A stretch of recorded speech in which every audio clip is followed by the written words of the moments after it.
more authoritative as a woman leader, even when it's not your style. So, welcome to today's conversation. We're going to talk all about how to kind of switch up your leadership style. And this is all part of increasing your executive presence, your leadership presence, whatever you'd like to call it, or your gravitas. I've also heard it being called.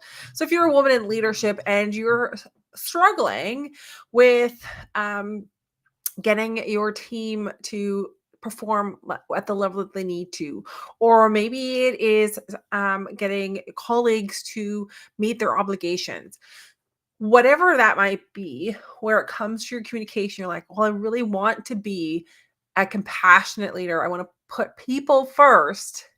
So having to make a switch or being really much more directive is really not within your comfort zone and it feels really icky, then this is for you. Because today I'm going to share about 3 mistakes that are commonly made, especially by women that are in leadership when it comes to not showing up more authoritatively, or creating that a little bit more of that dominant leadership style, as well as 4 very easy, simple steps that you can take straight from my LeadHERship Edge formula of how can you be more authoritative as a leader, and especially as a woman in leadership.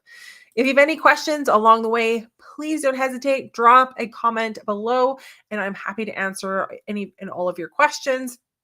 So let's just dive into the first part as to the mistakes that you might be making.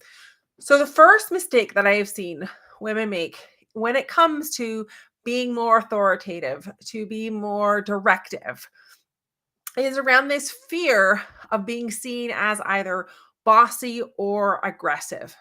Now, there's lots of research. We've all seen it. We've heard it. You may have even experienced it yourself, where behavior that is deemed okay for your male colleagues all of a sudden seems to be like, ooh, that's not appropriate when it comes to you as a woman.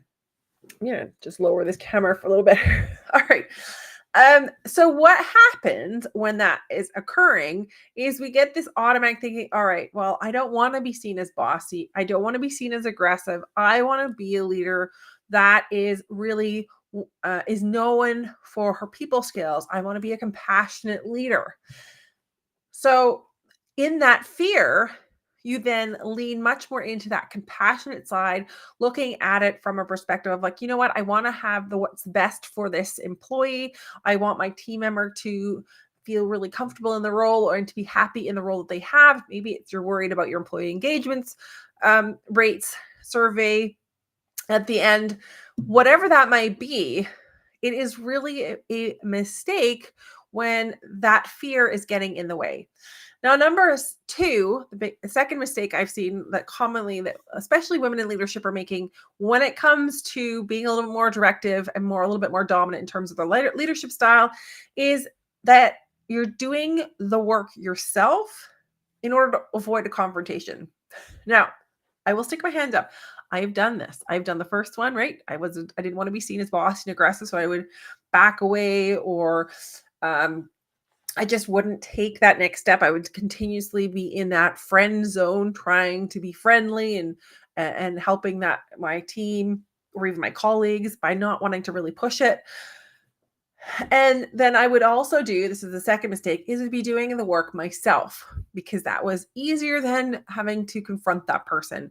Or maybe it's like, okay, yeah, it takes me a lot more effort. I need to spend extra time, but I just don't want to have that conversation with that person. So I don't want to confront them. I don't want to have to get into an icky conversation where it's just, I don't think I'm going to come out of it better. And I would have to step up and really be more directive, be more clear and direct, and like, this is what you need to do. And then the last mistake I've seen is this assumption that how you want to be led fits with each and every individual team member.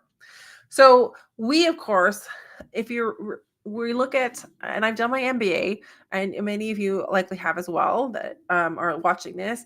And if not, that's okay. But you'll have had some type of formal education, usually, whether you go to university or college. And when we're looking at all the business, we don't really learn anything about leadership.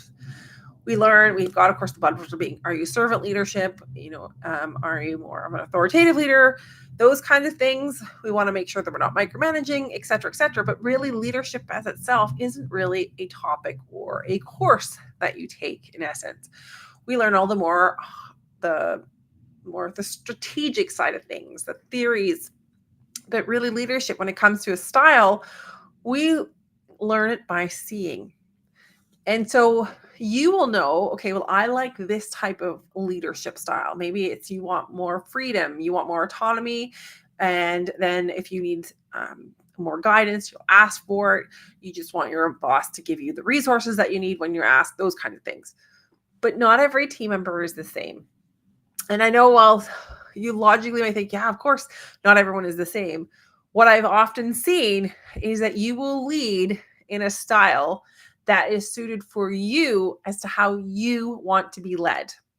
And when you do that, you're actually not playing to creating the strength in the team. So the 3 mistakes, just to refresh and review those again, is one is the fear of being seen as aggressive or bossy. Number 2 is doing the work yourself in order to avoid any type of confrontation or having that conversation around, you know what, the work isn't getting done or it's not done to the right level. And number 3, you're assuming that how you want to be led also fits your team, is how they want to and need to be led. Now, what can you do about this? Because of course, it's great to think like, all right, well, I need to be more authoritative. I need that more executive presence. You might have even seen it. We're at the time of year-end reviews. So maybe you're seeing that review again of like, okay, you're not quite leadership material yet, or you're not quite ready to make that next step into your senior leadership. Well, one of these steps that I've seen, especially for women, and they are we're adding more information here, but you're like a little bit more of that people pleasing type of personality that you really want to what's best for everyone else. You are a great person in terms of team building. You're a very compassionate leader. And yet there is this block and this obstacle here that's just kind of, it's getting in your way. So I'm going to give you 4 steps from within my Leadership Accelerator program and within the Leadership Edge formula on how you can avoid those mistakes and how you can successfully navigate so that you can adapt your style to be even more authoritative without it being icky. Because we don't want to have any kind of icky, like, ooh, because it's going to be uncomfortable. I will say this, it'll be uncomfortable in the very beginning, because anytime you try something new, it is always uncomfortable. But as you're going on, you keep practicing it and you use these 4 steps, you will see how simple it can start to be and how much it will change your interactions, but also will up-level your leadership presence, your executive presence, and how you lead. So the first one is about getting clear on your expectations and your intentions. Now, this is really for yourself first, is understand what is it that I'm going to have? What is it that I want to reach or achieve?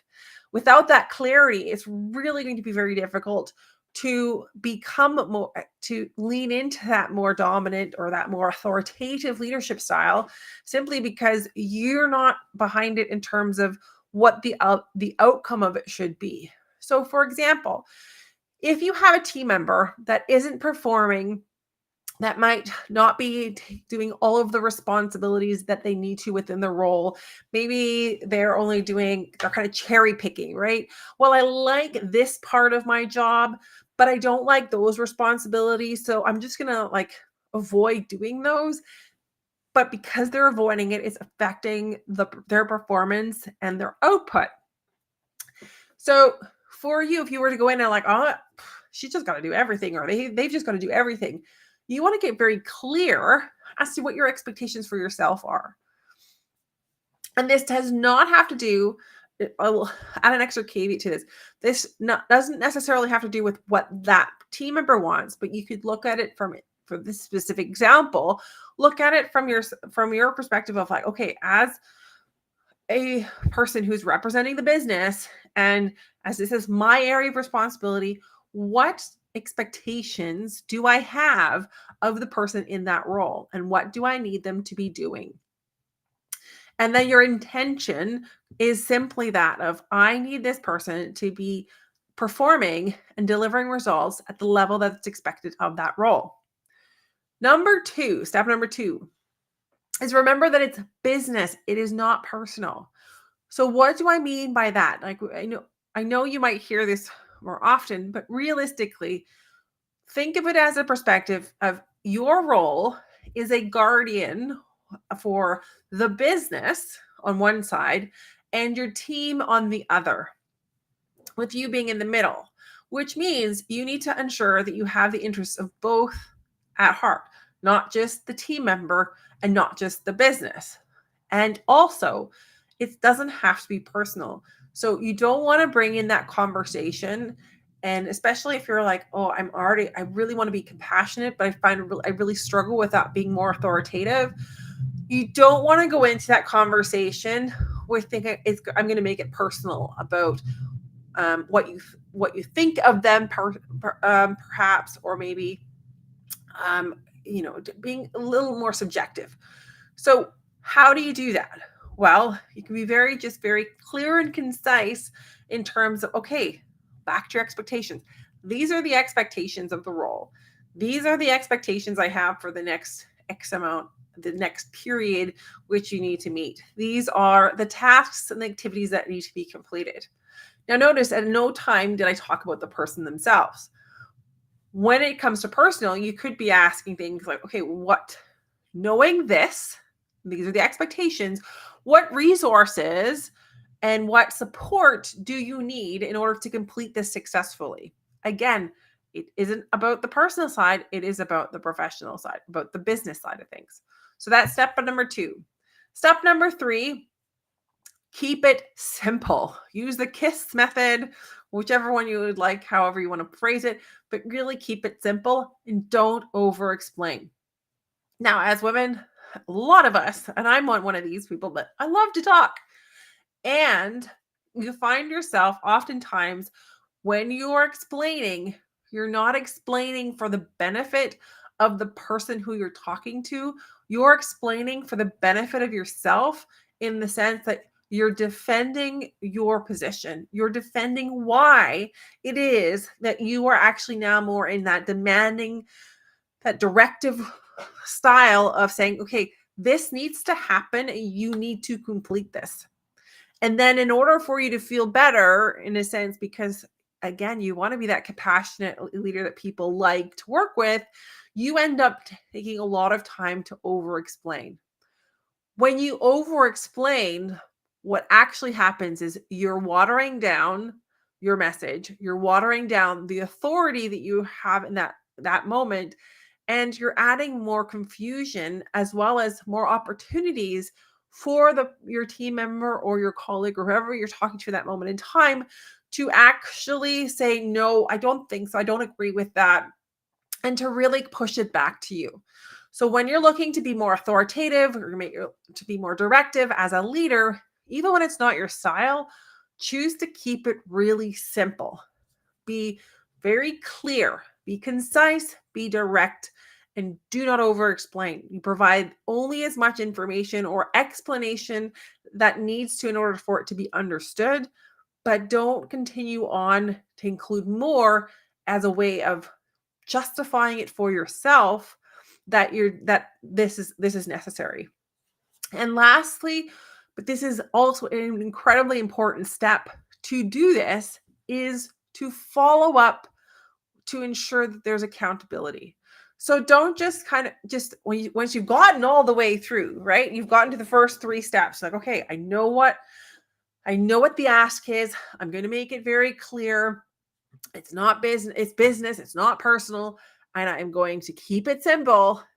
Don't let it go at that moment and say, okay, well, now that I've said it, I'm done. No, you need to now also follow up with accountability. When is it going to be completed, and follow up at that time when it's going to be completed. If it's not completed, what happened, etc., etc. So while I always encourage, and all the women that I work with are very much people leaders, they are very compassionate leaders, The struggle here I see is that leaning that into that different leadership style, a little bit more that authoritative, that more direct type of leadership style that we often associate with more of a male or masculine type of leadership. But as women, we can still and should still have that in our toolbox in terms of our leadership presence, and our executive presence. Because as you're growing in your role and as you move up the career ladder, it is important that this becomes also a part of your toolbox within which you are comfortable using. Being authoritative or being more direct does not mean that you are not compassionate. It just means that you're providing clear and concise direction to your team members. You're being clear and concise in your expectations, in the goals, in the actions, in the performance that is expected. And that is going to improve your team's performance as well as your own authority, your own expertise, as well as the ease with which you can lead within your organization. All right, that I'm going to leave it with that at that today. So just to kind of really go back over all of the highlights really quickly, if you're finding yourself and you're asking yourself, well, how do I be more authoritative as a leader, even when it's not your style? And for example, when collaboration and servant leadership is really your go-to style, then being that and being more authoritative is just really plain uncomfortable. Then these are three of the mistakes, the most common mistakes I have seen that women in leadership are making or have been making. Is one is they fear being seen as bossy or aggressive. Number two, they end up doing the work yourself in order to avoid any type of confrontation. And three, you're assuming how you want to be led is also how that your team needs to be led or should be led. And I wanted to give you, again, 4 steps really quickly, the 4 steps for my LeadHERship Edge formula on how you can avoid those mistakes and successfully navigate, but to adapt your leadership style to be more authoritative without being icky. Is one is get clear on your expectations and intentions. Number 2, remember it's business, it's not personal. Number 3, keep it simple, don't over explain. Number 4, follow up to ensure your accountability.